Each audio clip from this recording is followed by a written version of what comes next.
Olá pessoal, eu me chamo Ellen Cruz e hoje iremos dar continuidade à leitura do livro O Poder do Agora. Capítulo 2. Consciência.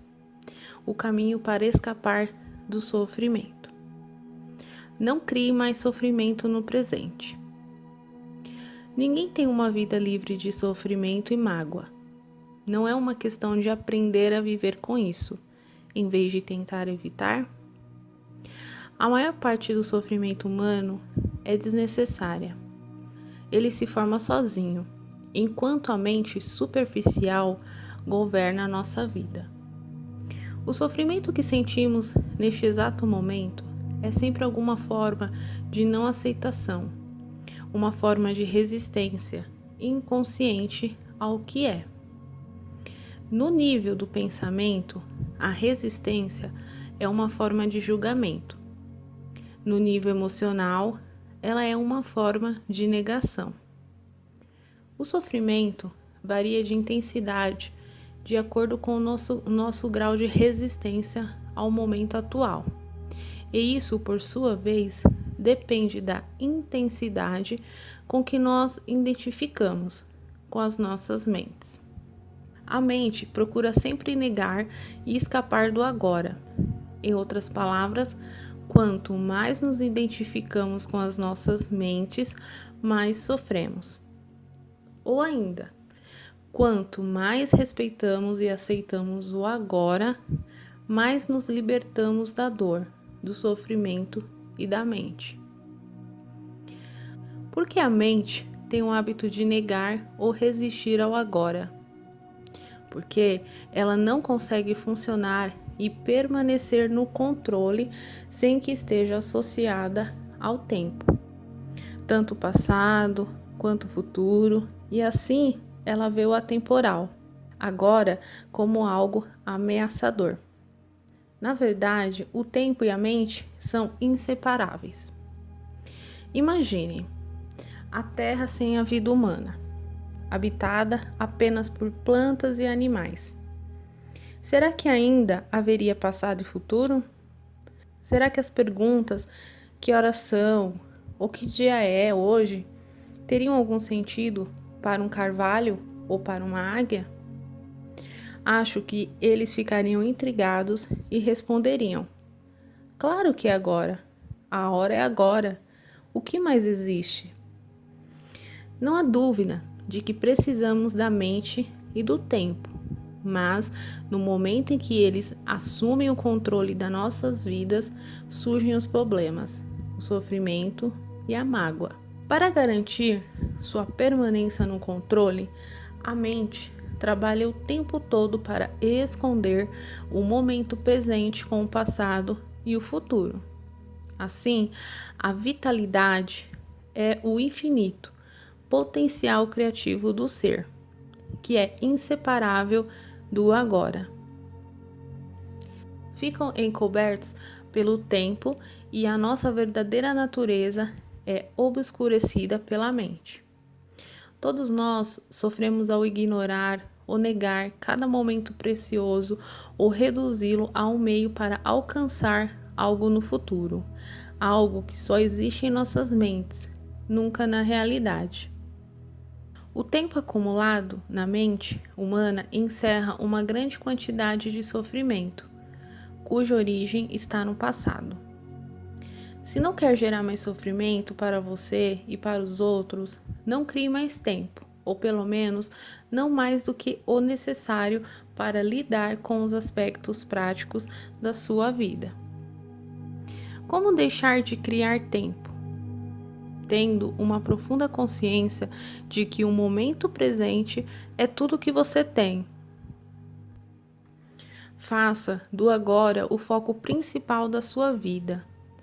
Se antes você se fixava no tempo e fazia rápidas visitas ao agora, inverta essa lógica, fixando-se no agora e fazendo visitas rápidas ao passado e ao futuro, quando precisar lidar com aspectos práticos da sua vida. Diga sempre sim ao momento atual. O que poderia ser mais insensato do que criar uma resistência interior a alguma coisa que já é?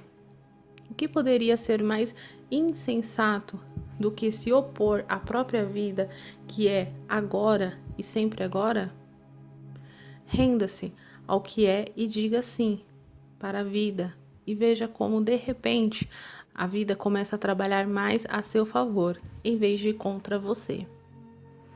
Às vezes, o momento atual é inaceitável, desagradável ou terrível. As coisas são como são.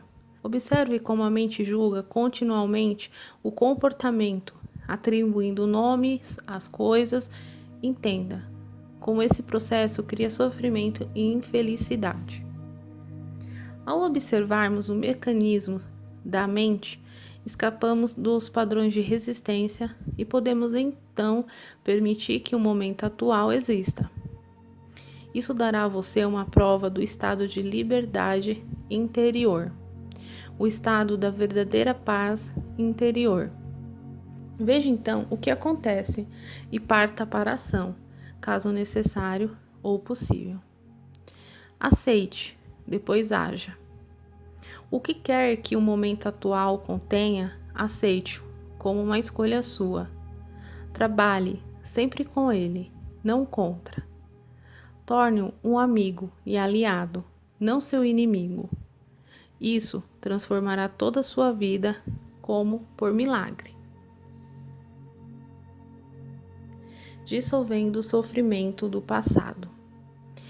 Enquanto não somos capazes de aceitar o poder do agora, vamos acumulando resíduos do sofrimento emocional. Esses resíduos se misturam ao sofrimento do passado e se alojam em nossa mente e em nosso corpo. Isso inclui o sofrimento vivido em nossa infância, causado pela falta de compreensão do mundo em que nascemos. Todo sofrimento cria um campo de energia negativa que ocupa a mente e o corpo. Se olharmos para ele como uma entidade invisível com características próprias, estaremos chegando bem perto da verdade. É o sofrimento emocional do corpo. Apresenta-se sobre duas modalidades, inativo e ativo. O sofrimento pode ser inativo 90% do tempo, ou 100% ativo em alguém profundamente infeliz.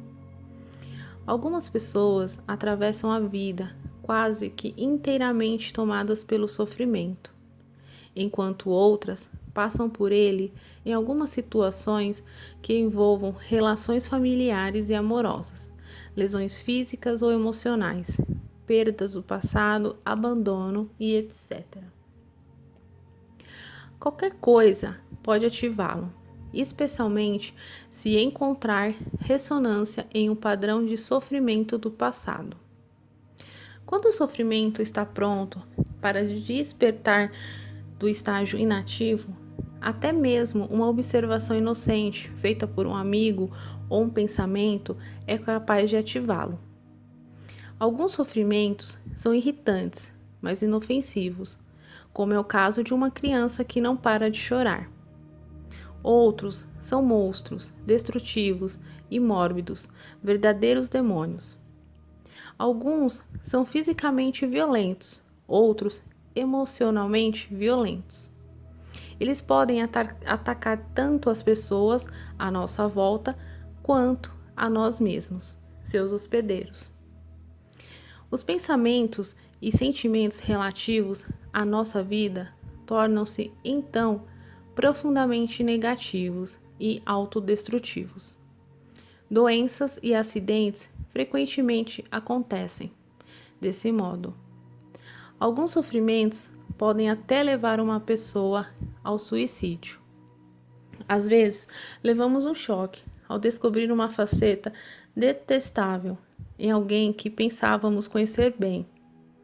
Entretanto, é mais importante observar essa situação em nós mesmos do que nos outros.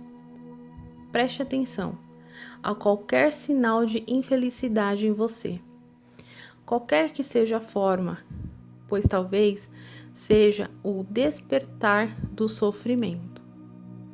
Ele pode se manifestar como uma irritação, um sinal de impaciência, um ar sombrio, um desejo de ferir, sentimentos de raiva, ira, depressão ou uma necessidade de criar algum tipo de problema em seus relacionamentos.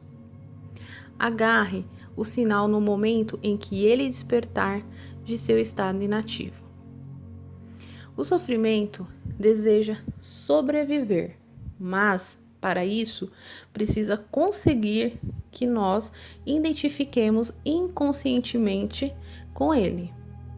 Portanto, quando o sofrimento toma conta de nós, cria uma situação em nossas vidas que reflete a própria frequência de energia da qual ele se alimenta. Sofrimento só se alimenta de sofrimento. Não consegue se alimentar de alegria, acha-a indigesta. Quando o sofrimento nos domina, ele faz com que desejamos ter mais sofrimento. Passamos a ser vítimas ou perpetradores. Queremos infligir sofrimento, ou senti-lo, ou ambos. Na verdade, não há muita diferença entre os dois. É claro que não temos consciência disso e afirmamos que não queremos sofrer. Mas preste bem atenção e verá que o seu pensamento e o seu comportamento estão programados para continuar com o sofrimento, tanto para você quanto para os outros. Se você estivesse consciente disso, o padrão iria se desfazer, porque desejar mais sofrimento é uma insanidade e ninguém é insano conscientemente. O sofrimento, a sombra escura projetada pelo ego, tem medo da luz, da nossa consciência. Teme ser descoberto. Sobrevive graças à nossa identificação inconsciente com ele, assim como ao medo inconsciente de enfrentarmos o sofrimento que vive dentro de nós. Mas, se não o enfrentarmos, se não direcionarmos a luz da nossa consciência para o sofrimento, seremos forçados a revivê-lo. O sofrimento pode nos parecer um monstro perigoso, mas eu lhe garanto que se trata de um fantasma frágil. Ele não pode prevalecer sobre o poder da nossa presença. Alguns ensinamentos espirituais dizem que todo sofrimento é, em última análise, uma ilusão, e isso é verdade. A questão é que, se isso é uma verdade para você, acreditar simplesmente não transforma nada em verdade. Você quer sofrer para o resto da vida e permanecer dizendo que é uma ilusão? Será que essa atitude livra você do sofrimento? O que nos interessa aqui é o que podemos fazer para vivenciar essa verdade, ou seja, torná-la real em nossas vidas. Portanto, o sofrimento não quer que nós o observemos diretamente e vejamos o que ele realmente é. No momento em que observamos, sentimos seu campo energético dentro de nós e desfazemos nossa identificação com ele. Surge uma nova dimensão da consciência. Chamo a isso presença. Passamos a ser testemunhas ou observadores do sofrimento. Isso significa que ele não pode mais nos usar, fingindo ser nosso eu interior. Então, não temos mais como realimentá-lo. Aqui está a nossa mais profunda força interior. Acabamos de acessar o poder do agora. O que acontece ao sofrimento quando nos tornamos conscientes o bastante para romper a nossa identificação com ele? A inconsciência cria o sofrimento. A consciência transforma o sofrimento nela mesma.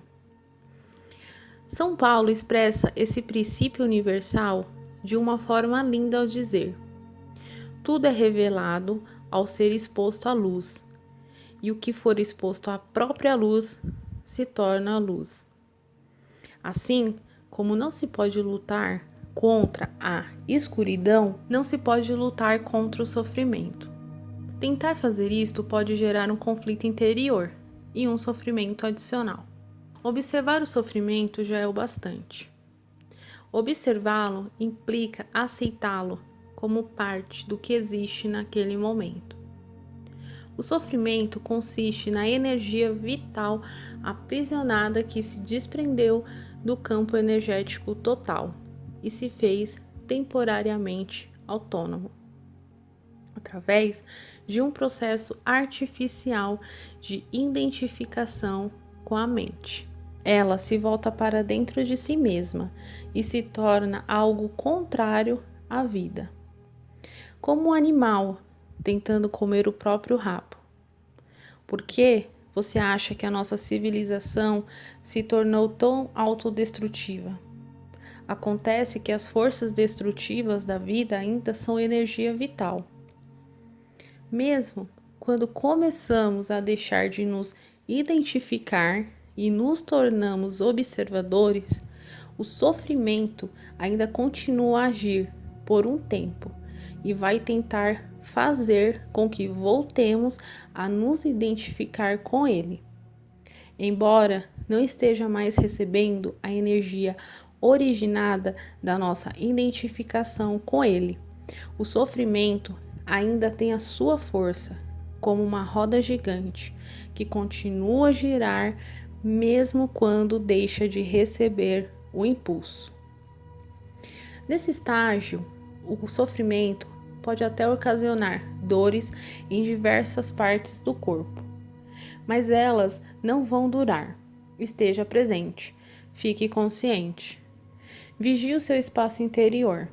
Você vai precisar estar presente e alertar para ser capaz de observar o sofrimento de um modo direto e sentir a energia que emana dele. Agindo assim, o sofrimento não terá força para controlar o seu pensamento.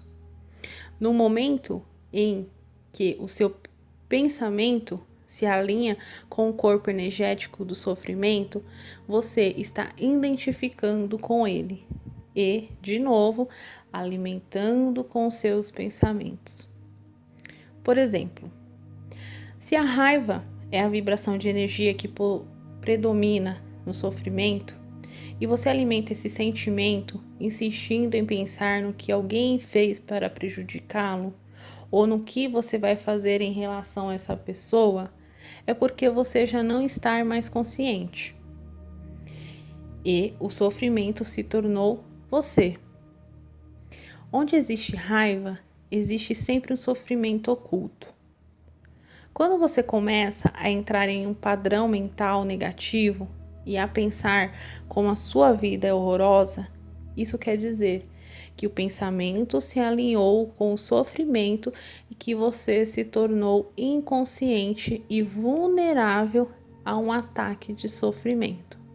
Utilizo a palavra inconsciência no presente contexto para expressar uma identificação com um padrão mental ou emocional. Isso implica a ausência completa do observador. Manter-se em um estado de alerta consciente destrói a ligação entre o sofrimento e o mecanismo do pensamento e aciona o processo de transformação.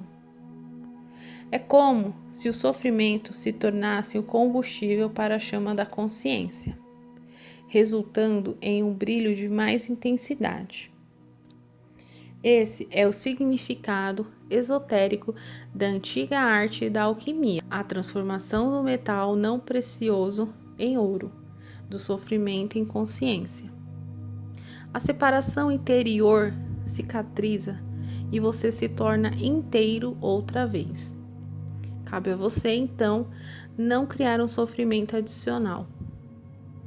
Resumindo o processo, concentre a atenção no sentimento dentro de você. Reconheça que é o sofrimento. Aceite que ele esteja ali. Não pense a respeito. Não permita que o sofrimento se transforme em pensamento. Não julgue nem analise. Não se identifique com o sentimento. Esteja presente e observe o que está acontecendo dentro de você. Perceba não só o sofrimento emocional, mas também a presença de alguém que observa, o observador silencioso. Esse é o poder do agora, o poder da sua própria presença consciente. Veja, então, o que acontece. Em inúmeras mulheres, o sofrimento manifesta-se, em particular, no período anterior ao fluxo menstrual. Mais adiante, comentarei as razões pelas quais isso acontece. No momento, o importante é que você seja capaz de estar alerta e presente quando o sofrimento aparecer e de observar o sentimento em vez de se deixar dominar por ele. Essas atitudes proporcionam uma oportunidade para a mais poderosa das práticas espirituais e tornam possível uma rápida transformação de todo o passado. A identificação do ego com o sofrimento. O processo que acabei de descrever é extremamente poderoso, embora simples. Poderia ser ensinado a uma criança, e tenho a esperança de que um dia será uma das primeiras coisas a serem aprendidas na escola. Uma vez entendido o princípio básico do que significa estar presente, observando o que acontece dentro de nós, e entendemos isso quando passamos pela experiência, teremos à nossa disposição a mais poderosa ferramenta de transformação. Não nego que podemos encontrar uma forte resistência interna, tentando nos impedir de pôr fim à identificação com o sofrimento.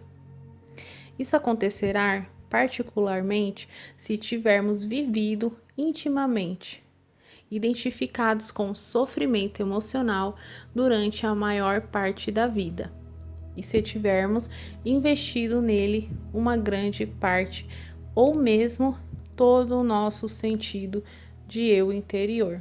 Isso significa que construímos um eu interior infeliz por conta do nosso sofrimento. E acreditamos que somos essa fixação fabricada pela mente. Nesse caso, nosso medo inconsciente de perder a identidade vai criar uma forte resistência a qualquer forma de não identificação. Em outras palavras, você preferiria viver com o sofrimento, ser o sofrimento, a saltar para o desconhecido, ocorrendo o risco de perder o seu infeliz, mas familiar eu interior. Se esse é o seu caso, observe a resistência dentro de você. Observe o seu apego ao sofrimento. Esteja muito alerta. Observe como é estranho ter prazer em ser infeliz. Observe a compulsão de falar ou pensar a esse respeito. A resistência deixará de existir. E se você torná-la consciente, poderá então dar atenção ao sofrimento, estar presente, como testemunha e iniciar a transformação. Se você pode fazer isso, ninguém pode fazer por você.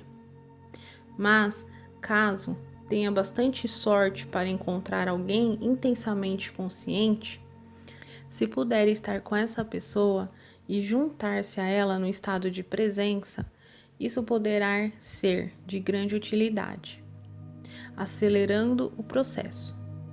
Se isso acontecer, a sua própria luz logo brilhará mais forte.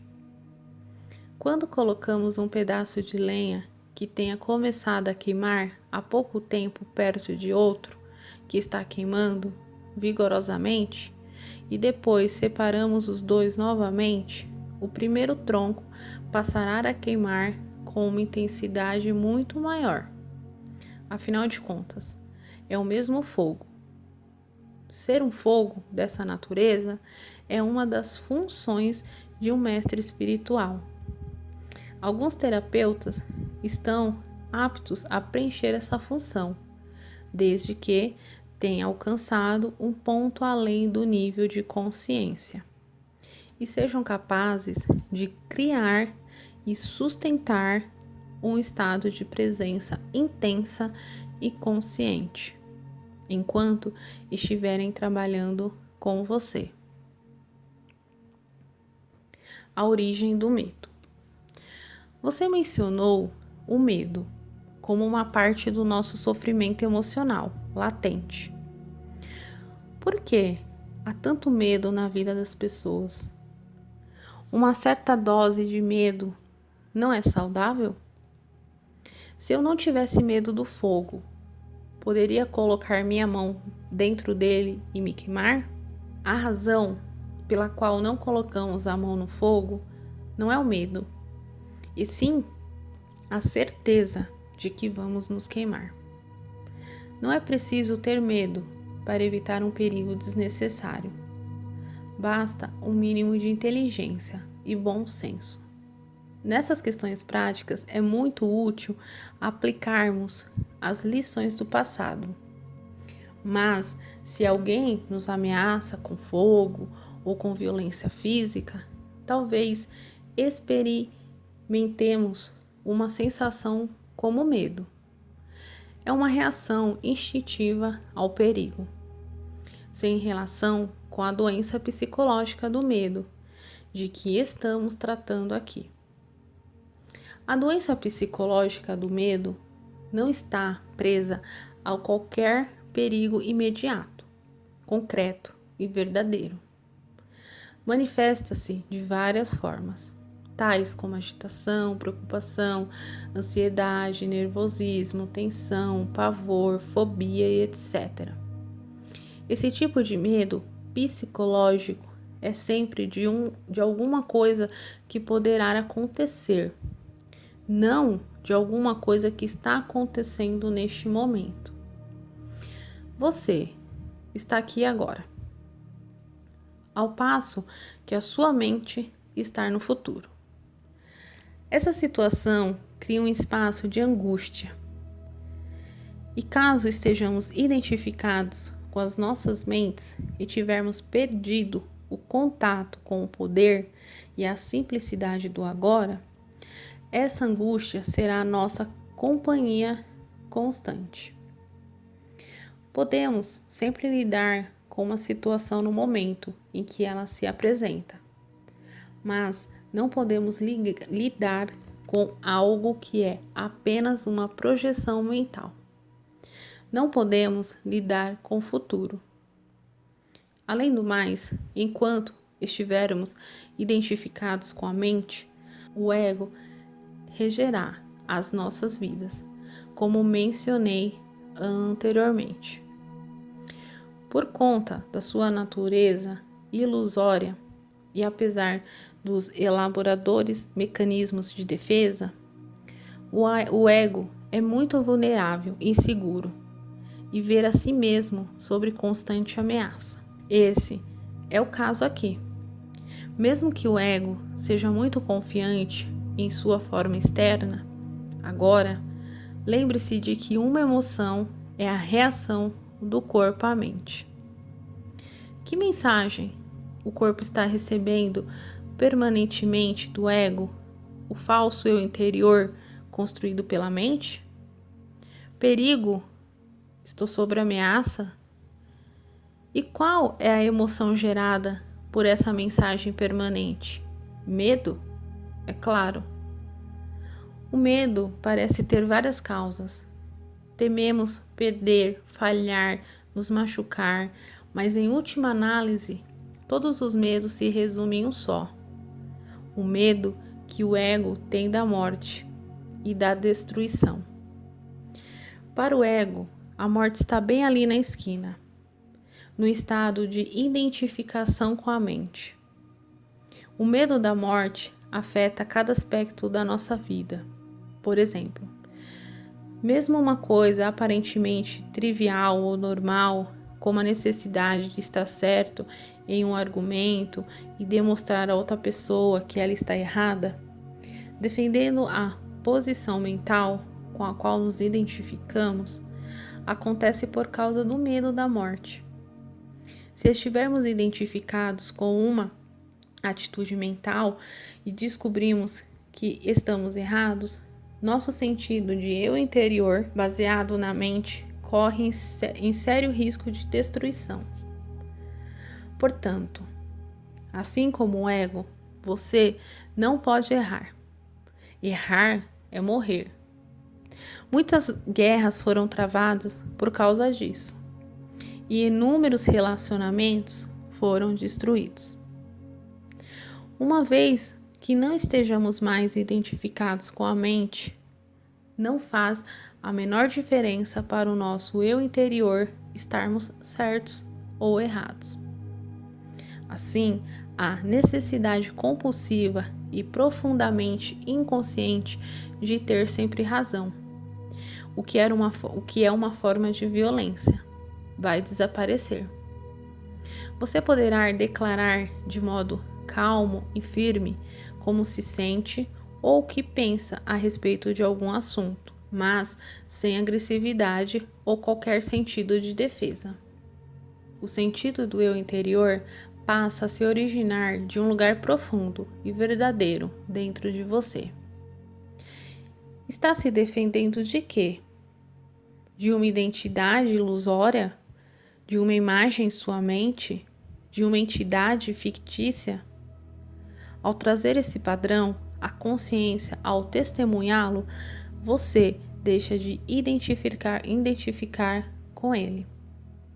Sobre a luz de sua consciência, o padrão de inconsciência irá se dissolver rapidamente. Esse é o fim de todos os argumentos e jogos de poder, tão prejudiciais aos relacionamentos. O poder sobre os outros é a fraqueza disfarçada de força. O verdadeiro poder é interior e está à sua disposição agora. O medo será uma companhia constante para qualquer pessoa que esteja identificada com a mente e, portanto, desconectada do seu verdadeiro poder. O eu profundo, enraizado no ser. O número de pessoas que se conseguiram alcançar o ponto além da mente ainda é extremamente pequeno. O que nos leva a presumir que, virtualmente, todas as pessoas que você encontra ou conhece vivem em um estado permanente de medo. Só o que varia é a intensidade. Ele flutua entre a ansiedade e o pavor numa ponta de escala, e um desconfortável, vago e distante sentido de ameaça na outra. Muitas pessoas só tomam consciência disso quando o medo assume uma de suas formas mais agudas. A busca do ego pela plenitude. Um outro aspecto do sofrimento emocional é uma profunda sensação de falta de incompletude, de não se sentir inteiro. Em algumas pessoas isso é consciente, em outras não. Quando está consciente, a pessoa tem uma sensação inquietante de que não é respeitada ou boa o bastante. Na forma inconsciente, essa sensação se manifesta indiretamente como um anseio, uma necessidade ou uma carência intensa. Em ambos os casos, as pessoas podem acabar buscando compulsivamente uma forma de gratificar o ego e preencher o buraco que sentem por dentro. Assim, empenham-se em possuir propriedades, dinheiro, sucesso, poder, reconhecimento ou um relacionamento especial para se sentirem melhor e mais completas. Porém, mesmo quando conseguem todas essas coisas, percebem que o buraco ainda está ali e não tem fundo. As pessoas veem então que estão realmente em apuros, porque não podem mais se enganar. Na verdade, elas continuam tentando agir como antes, mas isso se torna cada vez mais difícil. Enquanto o ego dirige a nossa vida, não conseguimos nos sentir à vontade, em paz ou completos, exceto por breves períodos, quando acabamos de ter um desejo satisfeito. O ego precisa-se de alimento e proteção o tempo todo. Tem necessidade de se identificar com coisas externas, como propriedades, status sociais, trabalho, educação, aparência física, habilidades especiais, relacionamentos, história pessoal e familiar, ideias políticas e crenças religiosas. Só que nada disso é você. Levou um susto? Ou sentiu um enorme alívio? Mais cedo ou mais tarde, você vai ter que abrir mão de todas essas coisas. Pode ser difícil de acreditar, e eu não estou aqui pedindo a você que acredite que a sua identidade não está em nenhuma dessas coisas. Você vai conhecer por si mesmo a verdade. Lá no fim, quando sentir a morte se aproximar. Morte significa um despojar-se de tudo que não é você. O segredo da vida é morrer antes que você morra e descobrir que não existe morte.